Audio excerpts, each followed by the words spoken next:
oil. No need for pesticides to poison all our soil. Who's got no food, they got no clothes, they got no rest. Right now it's time for hemp.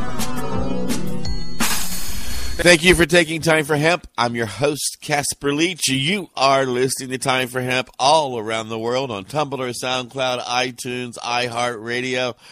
Lord knows anything that makes a sound on the internet, we are found on the internet. So please share us with your friends. Also, make it a point to go to our website and check out us growing marijuana. We are growing marijuana 24 hours a day in front of a high-definition camera. And you and your friends can learn how to take it from root to plant to flower to harvest to smoke by just taking Time for Hemp. So please share us with your friends. On the program today, we have Paul Stanford as the joint host and joint guest, and Dean Becker as the joint host and joint guest on the big broadcast. Both these members are pretty much not just family members of the Time for Hemp family, but founding members, it seems like. Many times we've had Dean and Paul on as not only guests, but as joint hosts and even as host of the program. They truly are, if I have anything to say about it, members of the Time for Hemp family. And I want to say thank you, gentlemen, for all the love you've given the program and the work and the audience. Good morning, Paul. Good morning. How are you? Fine, thank you. Good morning, Dean. Hello, Casper. Hey, Paul. Hey, how are you? I'm good. I don't know. I'm optimistic, I think, is the only word. Maybe that's the only thing that has ever kept me going. But it seems there's more reason to be optimistic these days. What do you think, Paul? Oh, certainly. I mean, I've been at this since Jimmy Carter was the president. And there was some reason for optimism back then. But the long winter of discontent began with Reagan's Just Say No campaign. And so things are finally starting to turn our way. We have legal marijuana stores here in the Northwest in Colorado, and that's reason to be optimistic right there. Exactly, and was it just yesterday the Pennsylvania House or the Senate, whichever hadn't yet approved a medical marijuana bill, did so. And as I understand it, the governor is a big fan and will sign that bill forthwith. So another sign of progress. Indeed. So you're down in Houston, Texas. I used to open my radio show with the phrase, broadcasting from the gulag filling station of planet Earth, this is cultural baggage. I've kind of eased up on that. I'm actually getting the sheriff and the cop and the district attorney to be my guests of late. Another sign of that optimistic attitude. And from my perspective, it's really boiling down to the drug war's ending, slow, ugly, and bloody. But, the situation now calls for these politicians to switch 180 degrees from their prior stance and get with the flow or not get reelected. That's kind of the way I see it. Yeah. I was born in Houston a long time ago. Oh, yeah? And a long time ago. But lived in Texas till I was a teenager. But, right. Yeah, you know the attitude, yeah. From, in my opinion. But well, Paul, over the years about your marijuana show, then you're actually working with the local constables. Right. No, and I'm a leap speaker, man. I'm challenging the whole damn thing. There's no legitimacy to this drug war. We're empowering terrorists if they're brave enough to grow the flowers we forbid. Enriching those barbarous cartels, giving reason for tens of thousands of gangs to prowl our neighborhoods. Drug war makes no sense on any level. Yeah, it's always been, as our late great friend Gateway Galbraith said, about the petrochemical, pharmaceutical, military, industrial, transnational, corporate elite, fascist sons of bitches. He gave us marijuana prohibition. For their own exactly right. Benefit. Yeah, well, and it. From my perspective here, I mean, as I say, just last week I was moderator at a panel at the James A. Becker Institute here.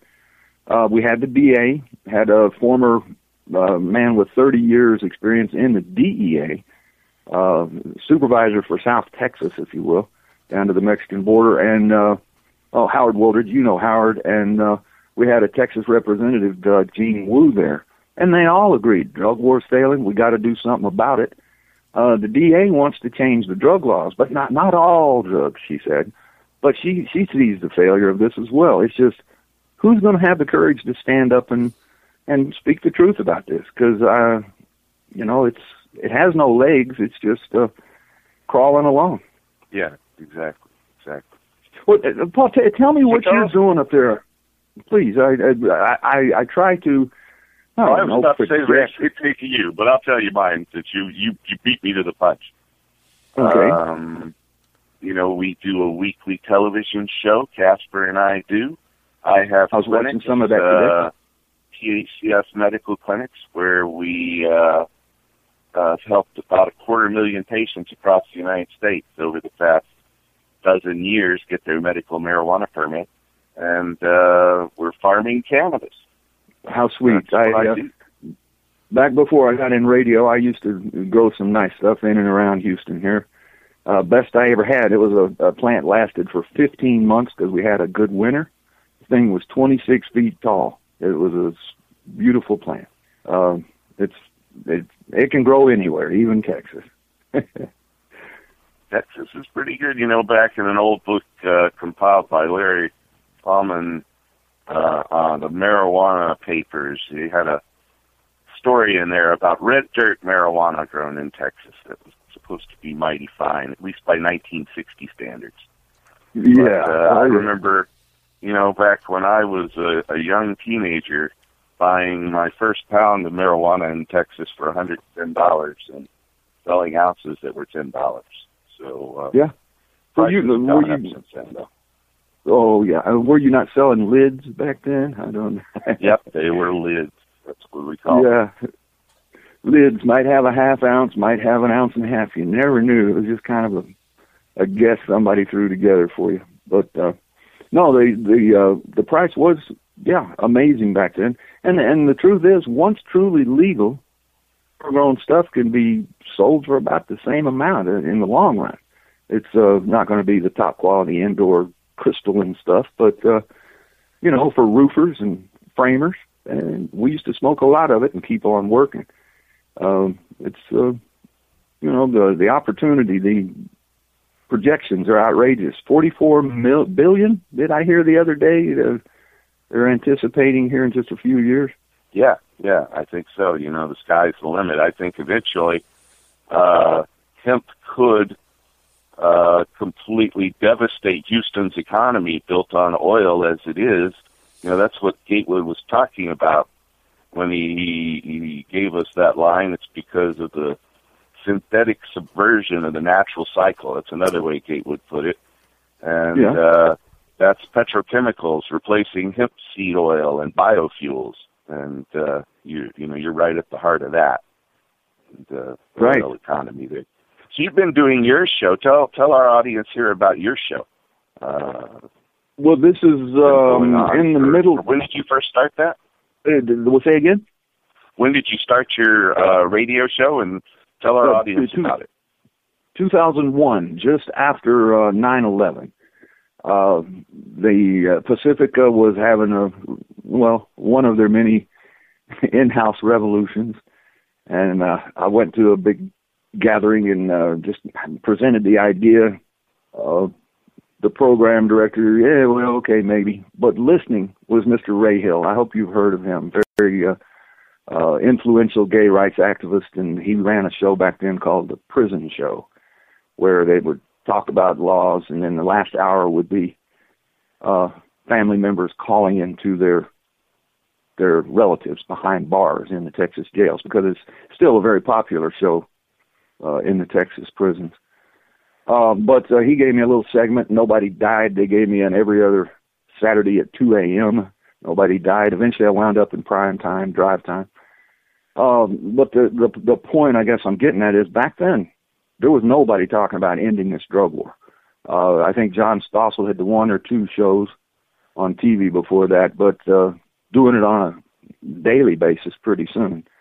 It was an honor, really, to challenge the logic of this I'm a former cop. I'm a speaker for a group called Law Enforcement Against Prohibition.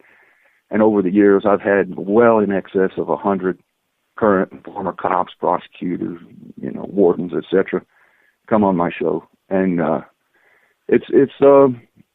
we're winning. Like I said earlier, slow, ugly, and bloody, but we're winning this thing. Yeah, it is finally turning the tide. So, your radio show. Yeah. How often do you do it? Where does the audience find it? Okay, well, as of this point, I'm producing a weekly half-hour show called Cultural Baggage, which airs on Casper's distribution, and as well as with Russ Belville, goes out via Pacifica here, KPFT, then it goes to about 70 to 80 stations each week in the U.S. and Canada. I also produce 7 3-minute pieces called the 420 Drug War News for daily insertion into other news programs. And then at this point, we have Mr. Doug McVeigh.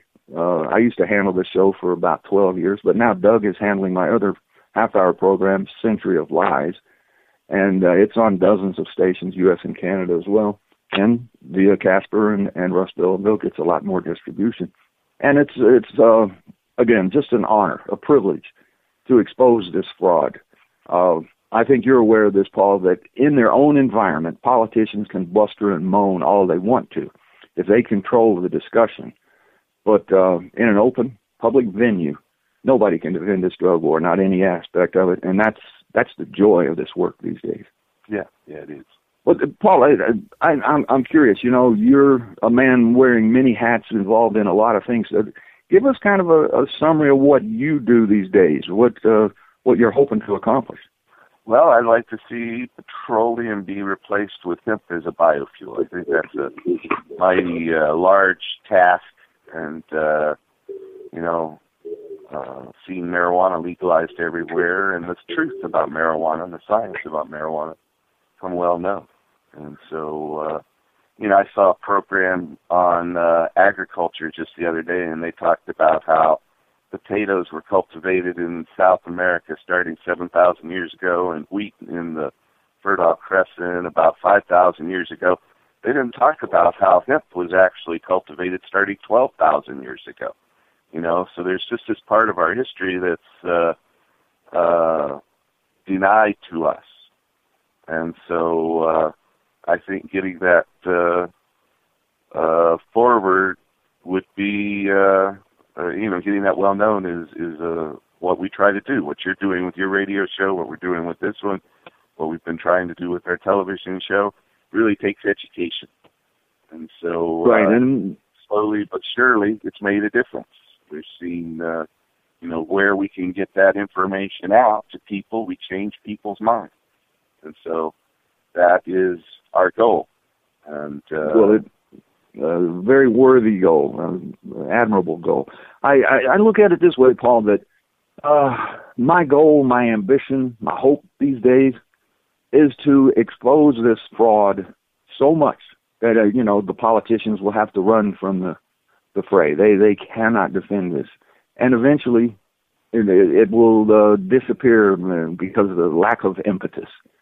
Because, we've got challenges now. Get rid of the Drug Enforcement Administration. Force Congress, was it Grassley, to allow an examination of the marijuana law, the science, the rationale. There's a lot of people, nipping at the heels of this from so many directions, and politicians are leaving the fray. I don't know how long it's going to take, but soon there'll just be a few yapping dogs calling for this drug war, and people will learn to ignore. Yeah, Paul, I'm looking on your website here. I see on your Facebook page, you're a man with a lot of great perspectives. A guy that I've over the years I've admired the work you do, and I just wonder, I'm in Texas. You know the situation in Texas, and you've seen the progress in Oregon and Colorado, California. Is there something different about those states? What is it about Texas and say Oklahoma that keeps us in the dirt? We're just not making progress. What do you think made that happen in those other states? I think it's kind of the control of the media and the influence of the petrochemical industry. You know, the oil money is so powerful in Texas that it's, beyond Texas, its impact is global. But it's most strongly felt there in Texas and in the United States in general. And so, the money from the oil industry has had an enormous impact on our economy and our media. And that's, I think, the reason the population's the way it is there, because the media divides us. And it's the old adage, divide and conquer. And they distract us with misinformation. So I think that's the root of it. I think you're right on the money there. I do. From my perspective of late, I've really come to blame the media even more than the politicians, because they're supposed to be sharing the truth. They're supposed to be educating and, moving us in the right direction.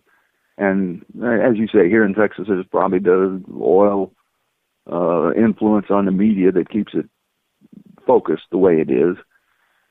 But even here, it's starting to break. We occasionally hear some positive thoughts being presented here. But, you know as well as I, back when William Randolph Hearst kind of joined forces with Anslinger and decided to demonize that evil weed from south of the border and frighten people from taking the cannabis they'd been using for decades. And it's still, they're still complicit. They're still a large part of this, and it's a damn shame. Well, that's all the reason more why we need Time for Hemp and Cannabis Common Sense and the Drug Truth Network, because there's only 6 corporations that actually own 90% of all media, and it is their intent to sway public opinion and to paint a particular picture for all of us to believe in. With that said, we're going to take a commercial break and pay our bills and then pick up where we left off here at Time for Hemp.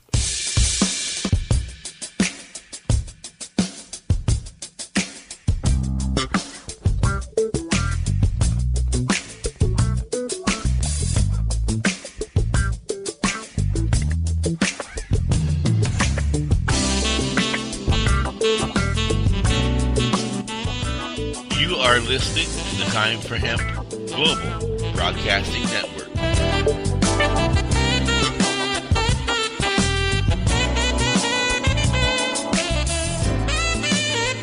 Please share us with your friends.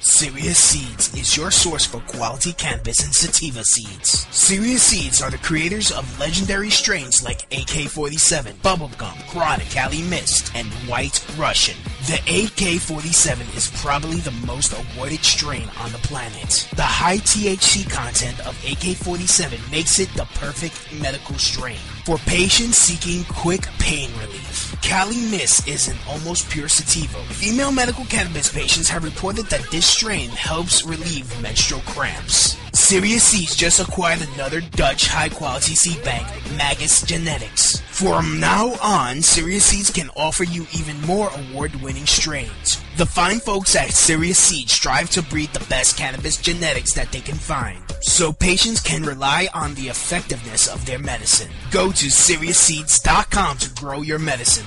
That site again is SeriousSeeds.com.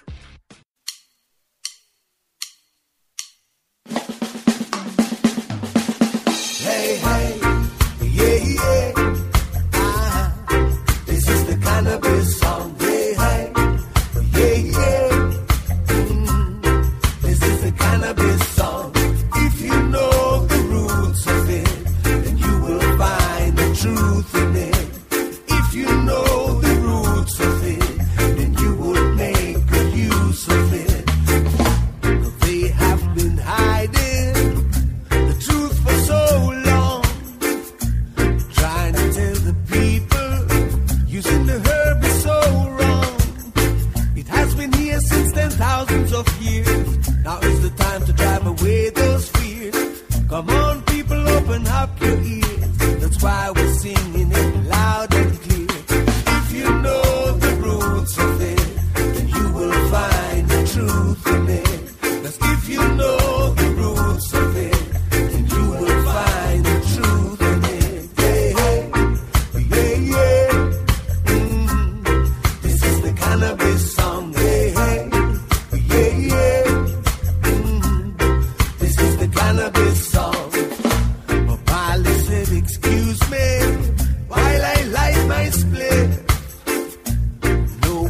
the cannabis is a precious gift. Because they told us so many lies. To some people this might be a surprise. To see my spliff as a blessing in disguise. Time for the herb to win the Nobel Prize. If you know the roots of it, then you will find the truth in it. If you know the roots of it, then you will find the truth in it. Yeah, yeah, yeah. This is the cannabis song. Hey, yeah, yeah. This is the cannabis song. So I beg you, do not turn youths into criminals by declaring something good into illegal. It is helpful, it is useful, it is natural, and for your meditation, inspirational. Known all over the world, it's international. From the Rastaman down to the Cardinal, they use it as a holy sacrament, well spiritual. The only crime about it, it's still illegal. If you know the roots of it, then you would make good use of it. Cause if you know the roots of it, then you will find the truth in it. Hey, hey, yeah, yeah. This is the cannabis song. Hey, hey, yeah, yeah. This is the cannabis song. If you know the roots of it, then you will find the truth in it. If you know the roots of it, then you will find the truth in it. Hey, hey, yeah, yeah. This is the cannabis song. Hey, hey, yeah, yeah. This is the cannabis song. And this is the Hemp Network. The Time for Hemp Network, as a matter of fact, 24 hours a day, 7 days a week, all cannabis all the time. The only cannabis network on iHeartRadio, Tumblr, SoundCloud, iTunes, and of course, the Roku TV network. Don't forget, we've got 20 hosts on the network making a loud noise about 60 hours a week or more of original content about the need to end prohibition. And we are also producing a live stream of a growing garden for at least 2 years at timeforhemp.com. So make it a point to go to Time for Hemp, and like a good joint, Time for Hemp is always best when you share us with your friends. On the program today, we have Paul Stanford and we have Dean Becker, two amazing activists in the marijuana movement dedicated to ending cannabis prohibition and reinstating hemp back into the farm community so that we can produce over 50,000 different products and millions of jobs here at home. With that said, I'm going to pass this joint chat back to my joint guest and joint host here on the Big Joint broadcast while I smoke a joint in the joint at Time for Hemp. Gentlemen, I'm not sure who's interviewing who. You're both joint hosts and joint guests, so I will shut up and let you figure that out. Hey, Paul, say again? So you've got a book out. Right, I do. It's been out a couple of years now. It's titled To End the War on Drugs. Includes an introductory page from the James A. Baker III Institute, as well as from Law Enforcement Against Prohibition. Even includes a letter in the second edition that I got from Eric Holder back when he was Attorney General, describing his appreciation of the book. He wrote to DEA, insisted that they give it a read and redirect their efforts. I don't know that it did much good, but, you know, they seem to have mollified their attitudes a bit of late. Certainly the director has. And I look at it this way, you know, we went to, July of last year, with the help of Students for Sensible Drug Policy, we went to Washington, D.C. We had a conference in the Sam Rayburn building with about 15 players, including congressmen and others, describing the failure and futility of the drug war. Then, with the help of SSD peers, we hand-delivered a copy of my book to the president, every member of his cabinet, to every senator, every U.S. representative. We hand-delivered a copy to the Supreme Court justices, and we mailed a copy that day to every governor of the United States, challenging them to redirect their their thoughts, their focus, their efforts, their laws. Got very little response other than the letter from the Attorney General and from Justice Sotomayor. She wrote me a nice letter thanking me for the book and wishing me well. But I like to think that whether they responded or not, the idea that the end of drug war is near is being recognized across the board. How do people get out of this trap they build for themselves, their need for mandatory minimums and 3 strikes laws and lock them up forever because they're druggies, and to change it to this new compassionate thing, demanding more treatment for marijuana addicts, I guess. But kind of comes back to my thought that incrementalism is indeed a killer. It's stupid. My theory is let's return to the 1906 Pure Food and Drug Act, put on the label exactly what's contained in the container, and let adults decide if they're going to take it or not. We let people drink, Everclear and 150 rum and all kinds of things, kill themselves and us, our relatives out on the city streets. Tobacco's killing 400,000 a year, but we're afraid of a plant that, as best we know, has never killed anybody.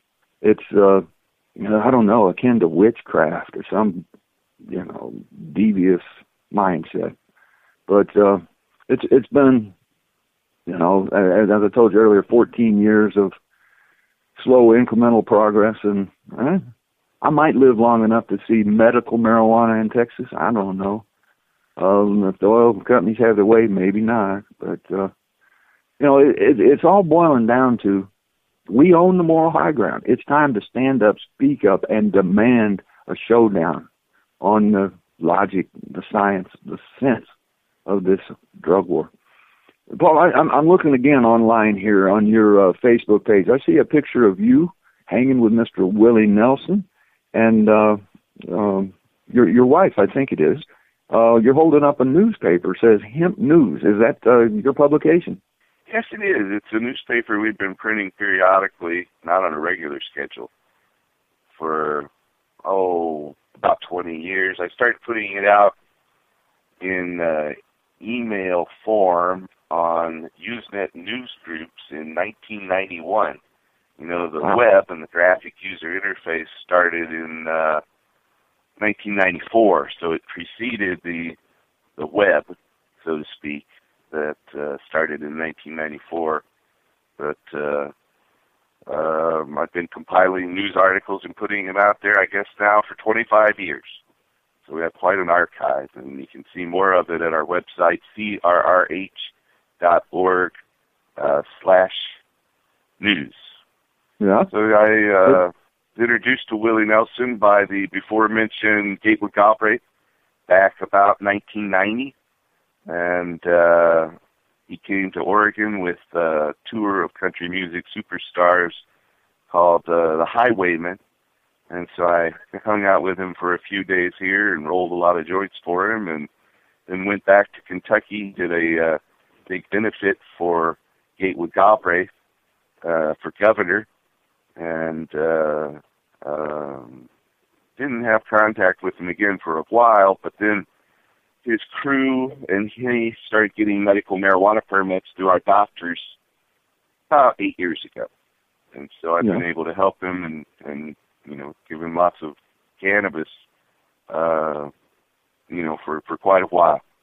In fact, our garden's growing medical marijuana in the state of Oregon. We've given away about 6,500 pounds of free marijuana since about 2004.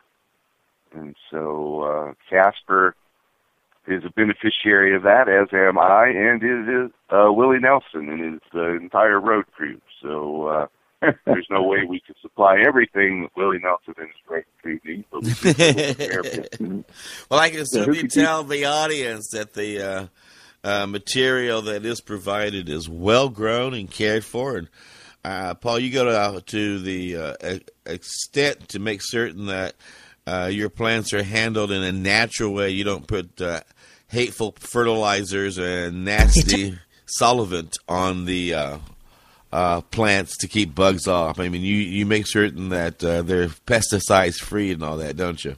Yeah. Well, of course, we don't use pesticides. If we have an insect problem, we use neem oil and diatomaceous earth. Those are natural, non-toxic substances for people. We don't use the neem oil during the flower cycle because it tends to give the flowers a flavor. But we use biological controls, bacteria that eats the bad insects, basically. And so you got to be careful when you're dealing with something that we take in our bodies. And so we try to grow it as cleanly and as organically as possible. We use only organic fertilizers and soil amendments for our cultivation. I prefer outdoor cannabis myself. I think it's superior. Sun-grown cannabis is also much more sustainable. So it's something I'm proud to be able to do legally, and something I will continue to do. I've got to agree with you that outdoor is much more sustainable. My indoor growing was very limited, and in the early, I don't know what years I was doing it, in the 70s and 80s, I think, with inferior lights, I'm sure, back then. And outdoor, there's a whole lot less trouble with mold or mildew or any of that stuff. That sun seems to sterilize it every day, I think, and kind of keeps all those molds and stuff away. I think the focus really, though, is the sun grown in the long run. And I don't want to go against, I hear all these numbers of what the projections will be, but I think once you can grow legally indoor, in a glass house, what the hell do you call it? A controlled environment, or a greenhouse, a controlled environment. Greenhouse, thank you. If you can grow in a greenhouse or just outdoor in the sun, that price will not probably reach that $44 billion. I don't know. But once truly legal, the price will not be as high as it is now, for sure. All right. Yeah, it should be cheap. It grows on trees. There My you go. actual outdoor production cost in an urban garden in Portland is less than 15 cents per gram. And grown in a big field outdoors, instead of in a little urban garden, I could get those costs down to about 5 cents per gram. There's no reason it should be $10 or more.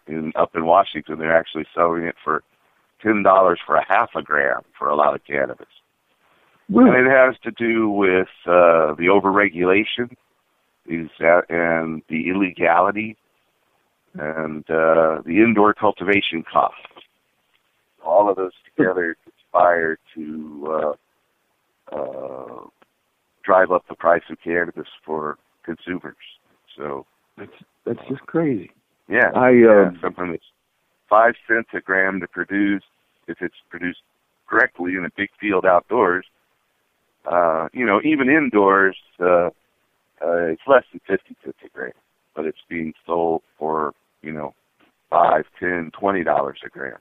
Right. So, hey, I want to draw kind of a summary comparison, whatever here, with up until maybe 10 years ago, Mexican weed was being sold from the farm to the cartels, I guess, for $10 a pound. Now, they were able to make some kind of a, scratch living, I guess, off of that. But, the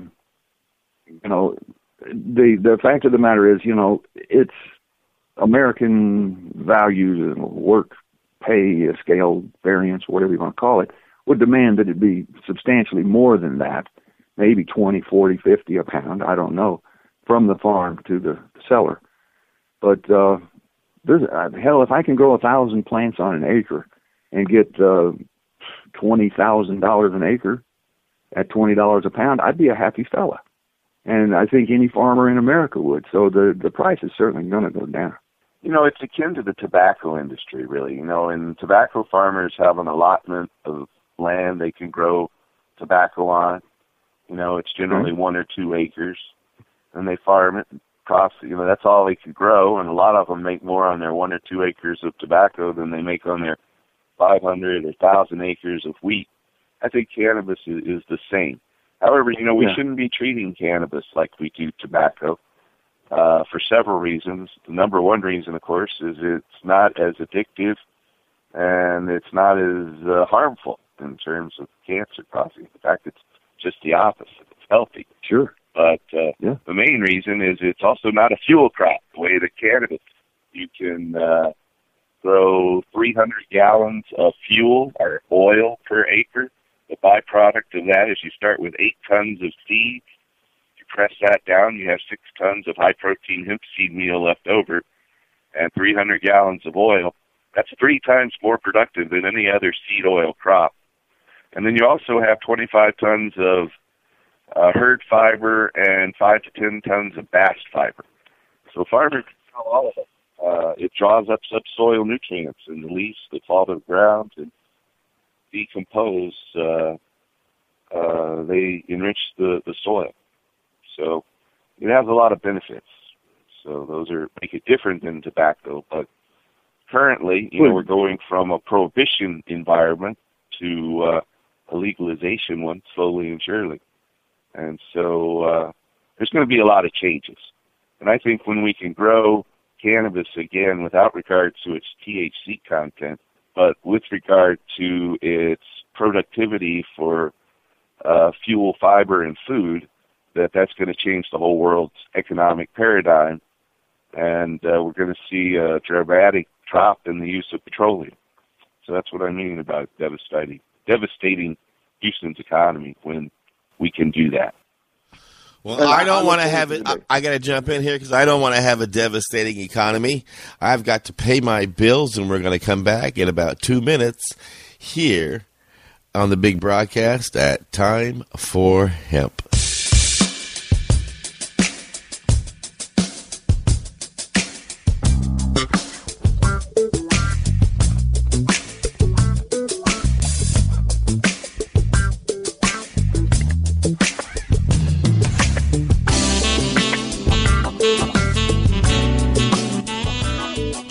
Listening to the Time for Hemp Global Broadcasting Network.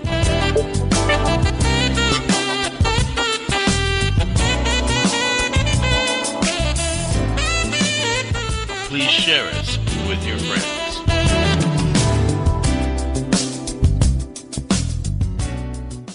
Serious Seeds is your source for quality cannabis and sativa seeds. Serious Seeds are the creators of legendary strains like AK-47, Bubblegum, Chronic, Cali Mist, and White Russian. The AK-47 is probably the most awarded strain on the planet. The high THC content of AK-47 makes it the perfect medical strain for patients seeking quick pain relief. Cali Mist is an almost pure sativa. Female medical cannabis patients have reported that this strain helps relieve menstrual cramps. Serious Seeds just acquired another Dutch high-quality seed bank, Magus Genetics. From now on, Serious Seeds can offer you even more award-winning strains. The fine folks at Serious Seeds strive to breed the best cannabis genetics that they can find, so patients can rely on the effectiveness of their medicine. Go to SeriousSeeds.com to grow your medicine. That site again is SeriousSeeds.com.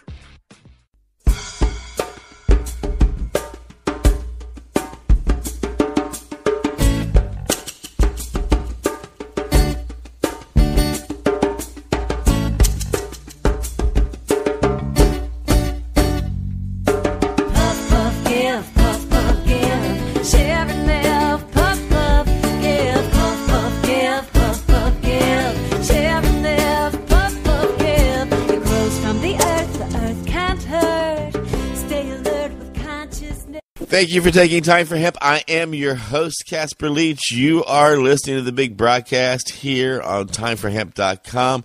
Please share us with your friends. We have Dean Becker and Paul Stanford on the big broadcast today, and they are talking about the current scene that's going on here in America. Gentlemen, I give the conversation back to you. Paul, before the break, you were talking about the benefits of higher THC levels within hemp or cannabis being, more useful. And could you describe the ways it would be more useful and why? Well, the reason that they allow cultivation of low THC hemp is because they bred out the THC by breeding out the flowers. By breeding out the flowers, they bred out the seeds. By breeding out the seeds, they bred out the oil that is the biofuel that could displace petroleum. And so it all comes down to energy, the world's largest industry. So that's what I mean when I say when we can grow hemp without regard to its THC content, but with regard to the most productive cultivars or strains for seed production and fiber production. There's a study of feral wild hemp in Illinois that was published in a Notre Dame publication, the American Midlands Naturalist, that tested feral hemp in southern Illinois and said it produces a little bit over 8,000 pounds of seed per acre. And so that is about 15 times more than the average harvest of hemp in Canada, of low THC hemp seed in Canada and Europe. So again, you know, if they breed out the THC, you're breeding out the flowers and therefore the seeds. And that's what marijuana prohibition's always been about. And so you got to keep your eyes on the prize, and I think that prize is biofuel. And so when we're able to grow biofuel, cannabinoids become incredibly cheap. You know, I said 5 cents a gram for artesian flowers grown, but the cannabis extracts are going to be basically a free byproduct of fuel production.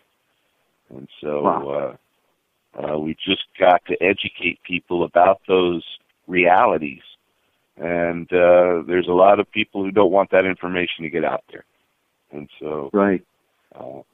That's why we're doing our media, is to get that information out there in all its various forms. This brings me back to, and I don't know, I think it was mid-'70s. Nixon had declared his war on drugs, and he had, they sprayed paraquat, I think it was called, on the Mexican weed, and it was... Yeah, paraquat. I remember it well.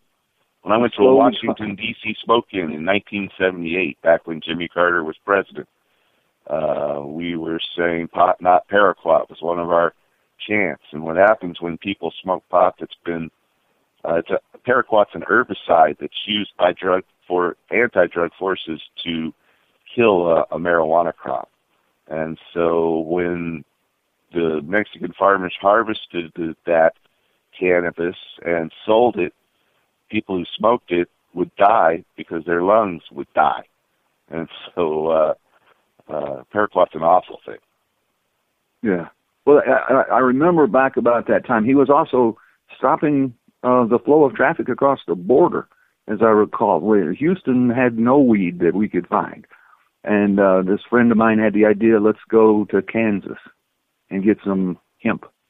I think it was like July, August. We drove. We made it to Nebraska. It was where we finally found a field. And they were so full of seeds. Nebraska no high. Yeah. And it had so many seeds. I'm sure it was at least half the weight of the dried product.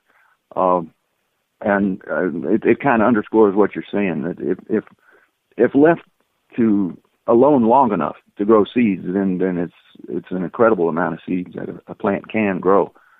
I think you're right about the hemp harvest. Normally it's done when they reach height, I guess is what it is, when the leaves are full and it's starting to flower. But you know, I wanted to say this. Living in Texas, 60s, 70s, 80s, we used to get so much bull crap weed. Sometimes there'd be a wasp nest in it. There'd be a chunk of clay. There would be, you know, who knows what you would find in those bags. And, you know, I'm lucky I remained healthy. You know, I've been able to make it to age 67, despite having smoked who knows how many pounds of that Mexican horse shit. I don't know if we can cuss on your show, Casper. I'm trying to stop myself, but sometimes you just get angry at the hypocrisy of this whole thing. Yeah, you do. I remember that. Mexican weed, and then Colombian shortly thereafter. You would get all kinds of things in there.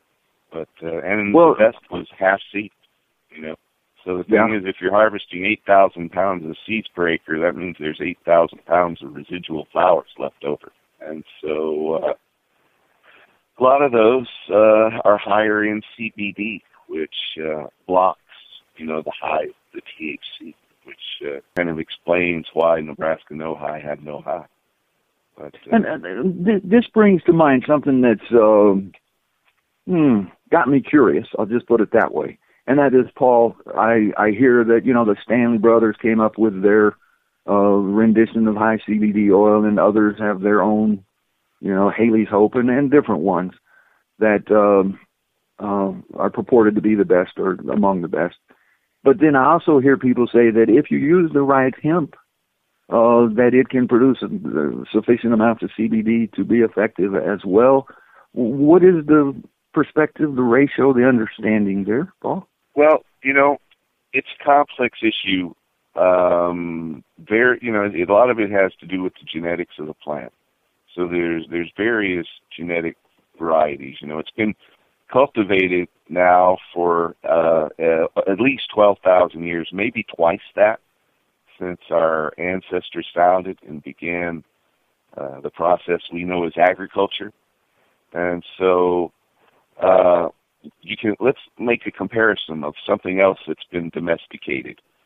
Say about 5,000 years ago, we domesticated the wolf. And now we have Chihuahuas, we have Irish wolfhounds, we have Rottweilers, and poodles and everything in between. Well, cannabis has been bred for more than twice as long as dogs have. So not only have we changed cannabis, but cannabis has changed us. We have co-evolved with this product, and civilization and agriculture are two of the outgrowths of that.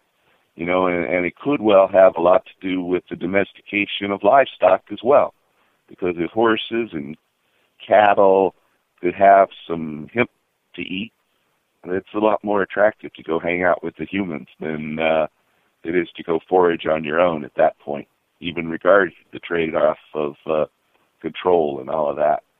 So, again, this is a forbidden part of history that is left out of most people's understanding. The sooner we can get it back in there, the better picture we'll have of the development of civilization and agriculture and the future of energy and our own evolution. So that's pretty deep, isn't it, Dean?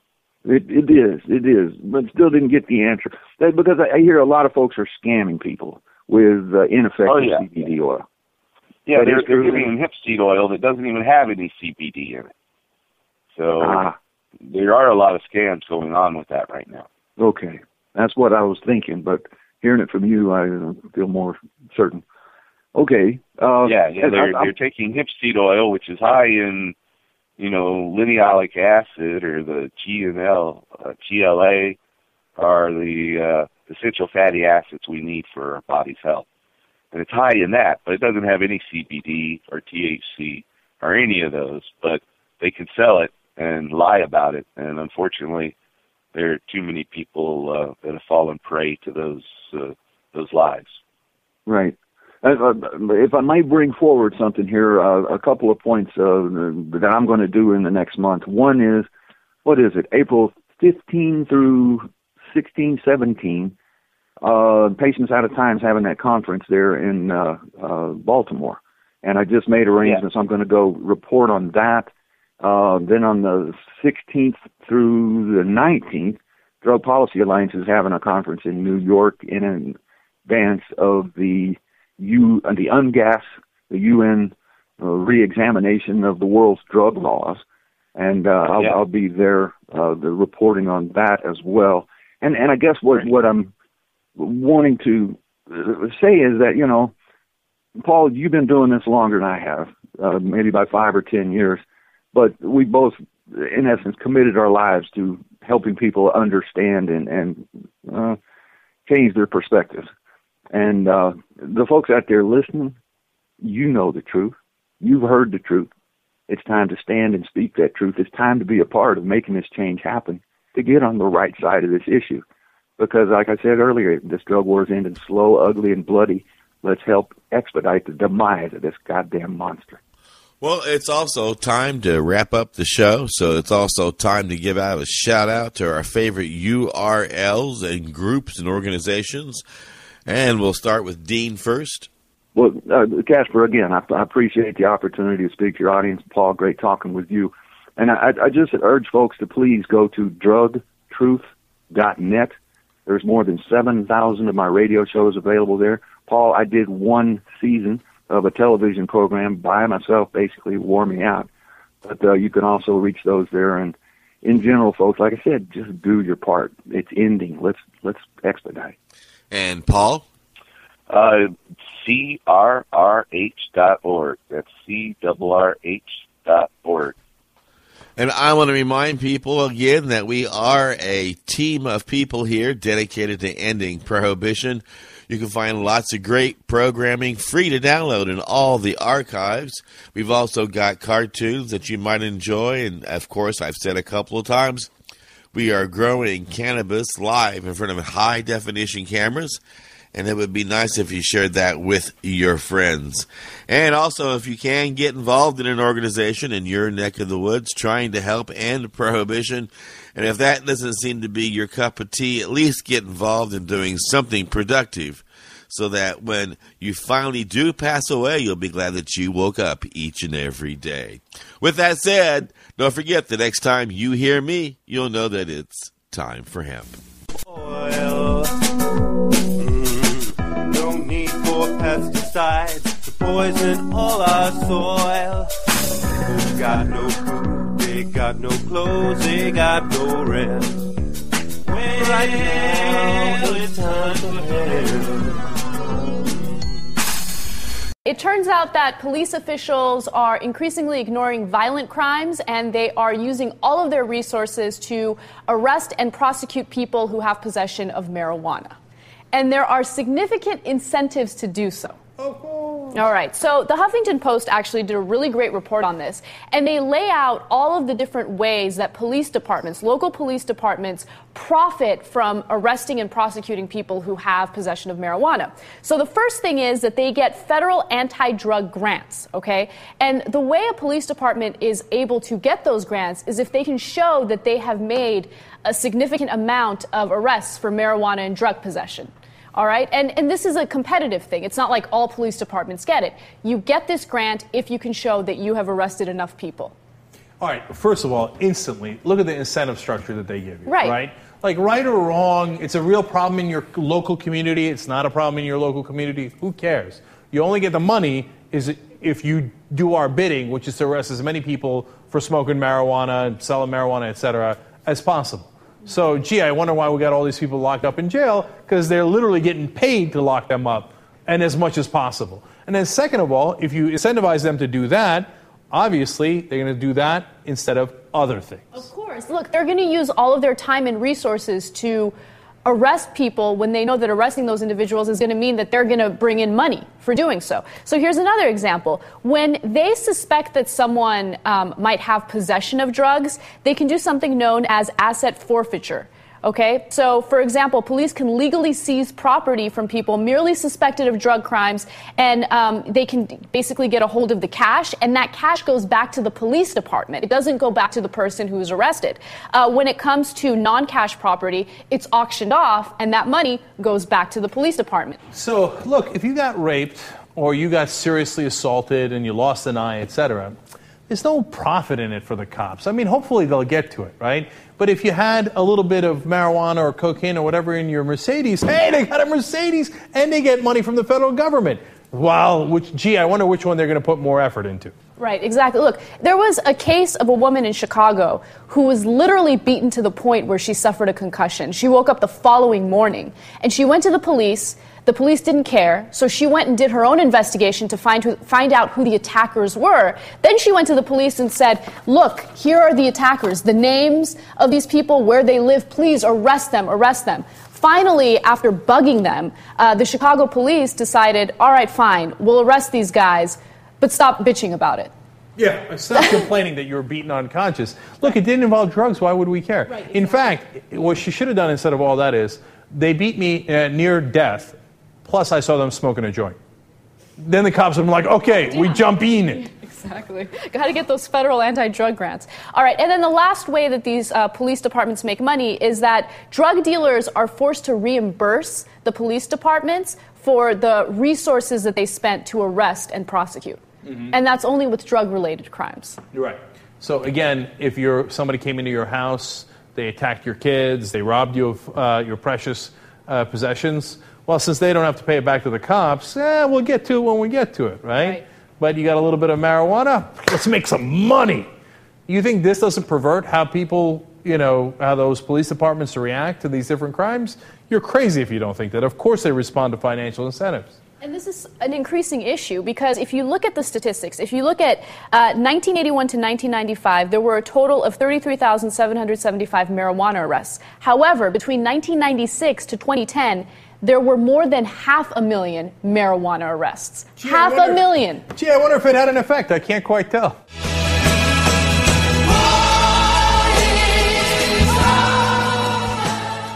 You are listening to the Time for Hemp Global Broadcasting Network, the only broadcasting network dedicated to ending the global war on drugs on iHeartRadio.